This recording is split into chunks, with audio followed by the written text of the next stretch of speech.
projected image. TCM invites you to see another of The Essentials, the films that define what it means to be a classic.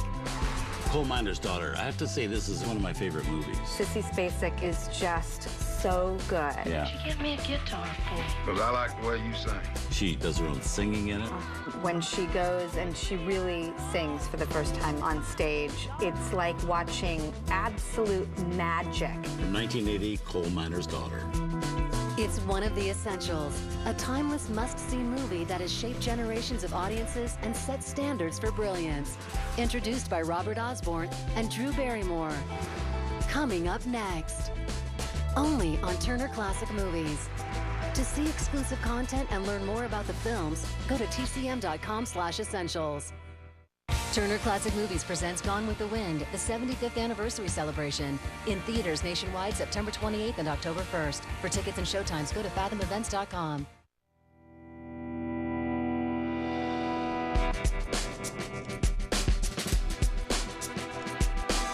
This is a movie I have to watch every couple of years. I love this film for many reasons. Every frame really is a piece of art. But it's really storytelling done so well. It's just a great movie. And essential. Coal Miner's Daughter, 1980. Throughout this entire film, you can feel this authenticity. Everything about Michael Apted's direction is outstanding. When Sissy Spacek sings, she transforms, and it is magical. You don't have to love country music to really love this movie. I wrote the song, and Doo heard it, and he said, that's about as pretty a song as I ever heard. Good as Patsy Cline. I said, oh, ain't nobody sings as good as Patsy. Well, let's give a listen to it, folks. Brand new on the Zero label, Miss Lorene Lynn singing Honky Tonk Girl. It's Loretta Lynn, not Lorraine. Coal Miner's Daughter. I have to say this is a movie I really avoided seeing for a long time. Wasn't that interested in Loretta Lynn. Wasn't interested that much in country music. The shots I saw of it didn't look that appealing to me. Then Sissy Spacek got nominated for an Academy Award, and I thought, well, I have to see it if she's nominated, particularly then when she was talked about as the favorite to win, and indeed did win, and I loved it. I thought it was just great. There are many reasons to love it. I love the fact that Sissy Spacek is so adorable in the movie. She changes from a girl of like 14 to a girl of 19. Also, Tommy Lee Jones. I've always been a fan of his, but never a bigger fan than this movie. I thought he was just wonderful in it. Loretta, I am leaving Kentucky. I'm going out west of Washington to get me a job on a ranch or something. That damned old coal mine has got me buried alive. I love the fact that Sissy Spacek does her own singing in it, which is like really good.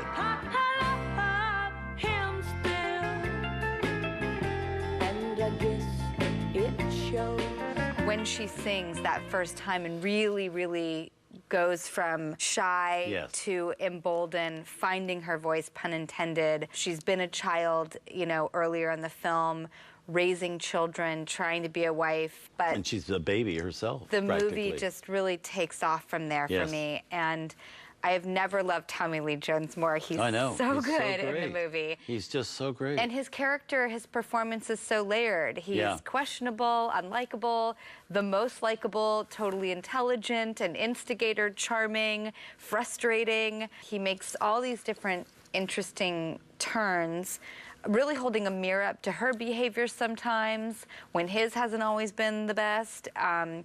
I think he creates such an intelligent approach to this character, Doolittle.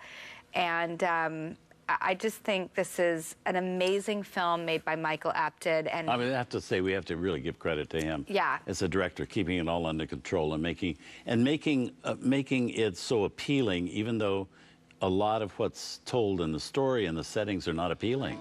I mean, the scenes around the coal mines and the filth connected with that, and the faces of the people that they're connected to. Everything about it, I thought, was just really outstanding. Well, Sissy Spacek got so close with Loretta Lynn making this film, and you can feel that music and learning of and imitation and creation of her own version. And, you know, Levon Helm playing her father Wonderful. From, you know, the band, and like his face, oh my God, his face, and apparently the mothers. They were all playing music while making the film, and they had a great respect. and wanted to show the people of those communities where they shot in the actual places. And he worked very closely with Ralph Boda, the cinematographer, to make sure that everything just looked scale, size-wise, color, feel. It's just handled so well. But you never feel anybody is acting. I mean, you're watching real people. It's almost like a documentary sometimes. And yet it's exciting. Very. But that's Michael Apted, too. Has to have the rhythm that he's given this movie. Yeah. And the script. It builds. You're curious as to where it's going to go. Yeah. I just think, I mean, it's just such a well-crafted film. Yeah. And the music's wonderful. Here it is. Have a look. A film which made Sissy Spacek an Academy Award winner. From 1980, Coal Miner's Daughter.